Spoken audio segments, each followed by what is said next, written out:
भारत के बाहर क्या इसकी एविडेंस मिलती? उसमें हम दोनों की बात करते हैं, कि जैसे कि महाभारत की भी बात करते हैं और रामायण की भी बात करते हैं। मेरा जो समय है वो सिंप्लिसिटी के लिए महाभारत 7,500 साल पहले और रामायण 14,000 साल पहले। तो पहले महाभारत की बात करते हैं।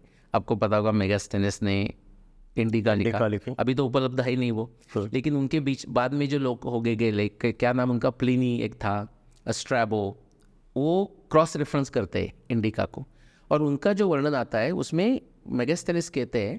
तो इंडिका का एक वर्जन मिलता तो है वर्जन, हाँ, वो भी वो स्ट्रैबो और प्लिनी से ज्वाइन करके वो क्या मैकग्रिंडल या उसने इंग्लिश में ट्रांसलेट किया है, लेकिन pieces of bits and pieces मिलते तब भी हमारे लिए उपयुक्त है।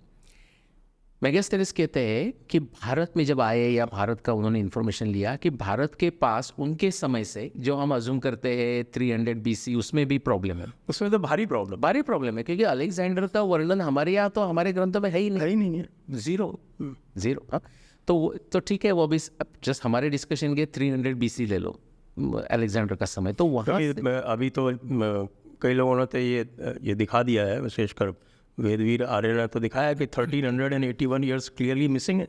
हाँ, वो बिटवीन बुद्ध निर्माण as it is shown here, और जो हमारे पुराणों के हिसाब से जो बुद्ध निर्माण है उसमें 1381 साल ये हमारे अंग्रेज़ों ने इसलिए गायब कर दिया कि उनको तो अपना वो बाइब्लिकल हिस्ट्री दिखाना था।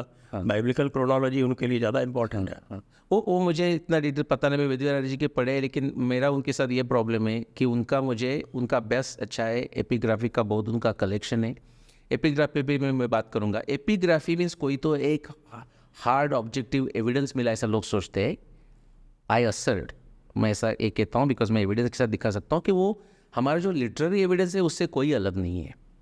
जैसा पुराण में स्मृति ग्रंथ जैसा किसी से पूछ के या स्मृति से लिख रहे हैं ना, उससे एपिग्राफी कुछ अलग नहीं है। समझ लो अभी आप मेरे डेट पे कन्विंस है, समझ लो 5561 BC, और इधर लिखना है कि महाभारत का युग कब हुआ, तो यहाँ हम प्लैक बनाएंगे 5561 BC का, लेकिन वो जस्ट बिकॉज वो प्लैक है करके सब लोग मान्यता करेंगे ऐसे जरूरी नहीं ना। तो उसका भी तो प्रामाण्य बुद्धि से उसका एनालिसिस होना चाहिए। लेकिन वेदव्यास आर्य का सब्जेक्ट ठीक है, वो 1300 हो भी सकता है।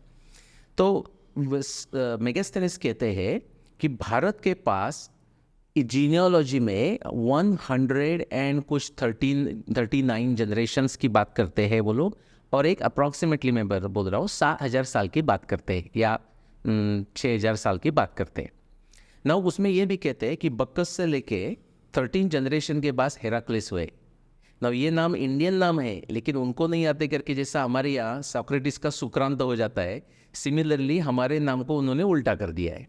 तो हेराक्लिस जो कहते हैं बक्कस से, वो 13th जनरेशन वाला, उसके एडिशनल रेफरेंस आते हैं कि उससे हमें समझ में आता है कि वो कृष्ण को रेफर कर रहे हैं। लेकिन वो शूरसेनी डायनेस्टी में हुआ जन्म उनका, मथुरा बोरा जैसी जगह के यहाँ उनका वास्तव्य था, तो वो हम कृष्ण सपोज अज्यूम किया वो है करके। तो हमने जो मैथमेटिक्स किया कि वो 13 जनरेशन गए, उसमें इतने साल चले गए, ऐसा वो कहते हैं। टोटल जीनियोलॉजी 6,000 साल की अवेलेबल है। तो हम वो उसका ट्रायंगुलेशन करें तो वो जो समय आता है हेराक्लिस का, मीन्स भगवान कृष्ण का समय आता है, that matches with the 6th millennium BC। तो उसमें बहुत सारे डॉट्स कनेक्ट करने हैं, but this is the, because लोगों को तो ग्रीक एविडेंस की बात करते हैं। बोला भाई ग्रीक एविडेंस भी ले लो तो भी 5561 BC को मैच करता है ना। मैं क्विकली रामायण का हमारा सब्जेक्ट नहीं, अभी मेन सब्जेक्ट नहीं था, लेकिन रामायण की बात करता हूँ। हेरोडोटस आपको पता है, जैसे कि बाइबल छोड़ के कोई हिस्ट्री नहीं थी, लेकिन हेरोडोटस का समय आ गया 500 BC अप्रॉक्सीमेटली 2500 साल पहले। उसने एक बुक लिखी, उसका इंग्लिश में ट्रांसलेशन को करते हैं हिस्ट्री ऑफ द वर्ल्ड।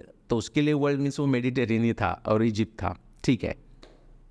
वो बहुत सारा उन्होंने प्रवास किया, और प्रवास में जो इन्फॉर्मेशन मिली उसके ऊपर उन्होंने लिखा। नहीं, संक्षिप्त में मैं कहता हूँ उसमें।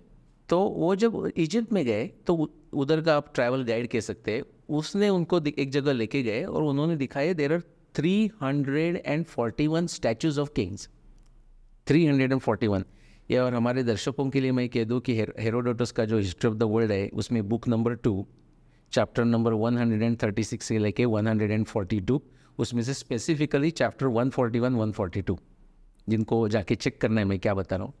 तो that travel guide showed Herodotus 341 statues, और उन्होंने कहा कि ये सब हमारे राजाओं के स्टैचूज है, जीनियोलॉजी जैसे उनके स्टैचूज बनाए। और उन्होंने ये कहा कि ये इसमें से कोई भगवान नहीं है, भगवान में हिंदी लोगों के लिए शब्द यूज़ कर रहा हूँ, इसमें से कोई गॉड नहीं है, लेकिन ये जब प्रारंभ हुआ तब गॉड था, उसके बाद ये पृथ्वी पे गॉड आया नहीं उनके जो समझ में था। ना ये वेरी इंटरेस्टिंग है। वो 341 का नंबर्स देते, मैथमेटिक्स देते कि 3 के लिए, हर एक राजा के लिए, 3 राजा के लिए 100 साल लगा ऑन एन एवरेज। तो total if you just do the number, वो आता है 11,340 ईयर्स। ना ये बात हो रही है 2500 ईयर्स की पहले, और वो उसके पहले कह रहे कि उसके पहले भगवान का गॉड आए थे, उसके बाद गॉड ये जनरेशन में आए नहीं, ये सब राजा मनुष्य है। अभी इजिप्ट के लोगों का नाम याद कीजिए, रामेसिस है, उसके थोड़ा सा जस्ट क्रॉस करके हम ऊपर जाए तो हिटाइट, मितानी है, तो उनके नाम भी आपको पता है, जो इक्ष्वाकु वंश के जैसे दशरथ मॉडिफाइड आते हैं। ये बैकग्राउंड में आप देखेंगे तो 11,340 प्लस 2,500 ईयर्स, तो नंबर आता है 14,000 ईयर्स अगो। वो भी कह रहे हैं कि तब भगवान हुए थे, उसके बाद कोई भगवान नहीं, उसके बाद सिर्फ उनके वंशज हैं। तो ये 341 का नंबर है। आप यहाँ जो जयपुर में है, वो कितना सच कितना मुझे पता नहीं, मैंने वो लिस्ट देखी नहीं है, लेकिन जयपुर के जो रॉयल्टी है उनको भी वो क्लेम करते हैं, आपको पता होगा कि 330 उनके रॉयल डायनेस्टीज़ हो गए भगवान राम से। जैसलमेर के जो रॉयल्टी है, मेरे पास वो रिकॉर्ड्स है, उसमें कहा कि वो कृष्ण भगवान से 170 जनरेशन की बात करते हैं ना। उसका मैं एग्जैक्ट नंबर बताया नहीं उन्होंने, लेकिन मैं आपको जिसको क्रॉस रेफरेंस कहते हैं ना, ऐसा मैं बताता हूँ। 14,000 भगवान राम से अभी 330 डिवाइड बाय 330 किया तो नंबर आता है 47। 7,500 ईयर्स भगवान कृष्ण जी का, उसको डिवाइड बाय 170 करो तो नंबर आता है 47। तो the way this guys have possibly done the royal dynasties, on an average दोनों का नंबर 47 आता है। इसके करके हम ट्रस्ट करेंगे ऐसा मैं नहीं कह रहा हूँ, लेकिन as a back of the envelope check करके भी वो कंसिस्टेंट ऐसा दिखता है हमें, जैसे कि ग्रीक रिकॉर्ड्स, लेकिन हमारे यहाँ के राजाओं के रिकॉर्ड्स भी ऐसे कंसिस्टेंट है। ये जीनियोलॉजी स्टडी है। और आप पुराण का लेंगे तो प्राधान्य only prominent rajas are mentioned, और सब पुराण में ऐसा डिस्क्रिप्शन आता है।